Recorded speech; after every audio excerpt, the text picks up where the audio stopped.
आमदार अभिजित पाटील यांना आणखीन एक मोठी संधी, राज्य युवा धोरण समितीवर विशेष निमंत्रित सदस्य म्हणून निवड।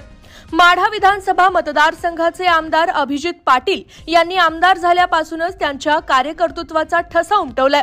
आमदार म्हणून निवडून गेल्यानंतर पहिल्याच टर्मला तालिका सभापती पदाची माळ त्यांच्या गळ्यात पडली आणि आता महाराष्ट्र राज्याच्या युवा धोरण समितीवर विशेष निमंत्रित सदस्य म्हणून काम करण्याची त्यांना संधी मिळाली आहे। महाराष्ट्र राज्याचे युवा धोरण 2012चा आढावा घेऊन सुधारित युवा धोरण तयार करण्याची जबाबदारी या समितीवर असणार आहे। या समितीच्या माध्यमातून युवकांच्या शिक्षण, रोजगार, क्रीडा व सामाजिक नेतृत्वासाठी नवे मार्ग खुले करण्याचा सरकारचा मानस आहे।